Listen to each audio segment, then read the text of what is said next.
Hi hello வணக்கம் and welcome to the me to me vlog. அது என்னடா me to me vlog அப்படின்னு தானே கேட்குறீங்க.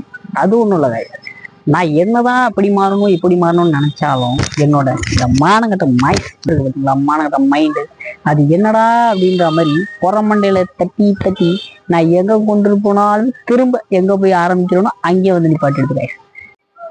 ஹாய் ஹலோ வணக்கம் and welcome to the me to me vlog. இன்னைக்கு கிளாஸ் என்ன பார்க்கலாம் அப்படின்னு பார்க்கலாம் கிளாஸ் ஒன்றும் இல்லை ரைஸ். இன்னைக்கு எக்ஸாம்பிளுக்கு ஒரு மூணு பாட்டு வச்சுக்கோங்க. ஒரு 3 பாட்டு பாடணும்னு நினச்சிட்டு சும்மா பொழுது போல அப்படின்னு சொல்லிட்டு வண்டியில் போகிறதுக்காக பாடிக்கிட்டு இருந்தேன்.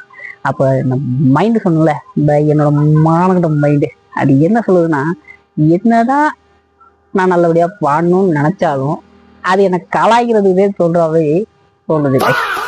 இப்போ எக்ஸாம்பிளுக்கு சொல்லணும்னா என்ன பண்ணி சொல்கிறது, ஃபர்ஸ்ட் ஒரு பாட்டு பாடு. இப்போ என்னதில்ல திடீர்னு போகணும்னு தோணுச்சு. நான் பார்க்குறேன் பார்க்காம நீ எங்கே போகிற அப்படின்னு நான் ஆரம்பிச்சிருக்கேன்.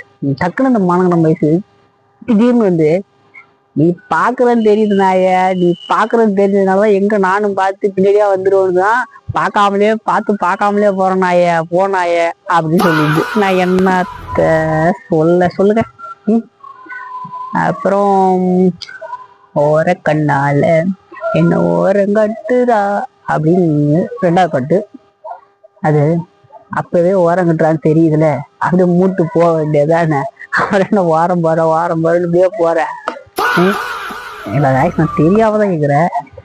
நம்ம ஒரு லவ் பண்றோம் ஃபீல் பண்றோம் அப்படின்னு பார்த்தீங்கன்னா அதை 4 ஃப்ரெண்ட்ஸ் சர்க்கிளில் இருக்கிறவங்க கலாய்க்கிறாங்க அப்படின்றது பெரிய ஆச்சரியம் இல்லை, இங்கே வழக்கமாக நடக்கும். ஆனால் நம்ம மாணவன் அந்த மைண்டே நம்மளை கலாய்க்குதுங்கிறப்ப தான் என்னத்த சொல்றது போக. Okay, bye by.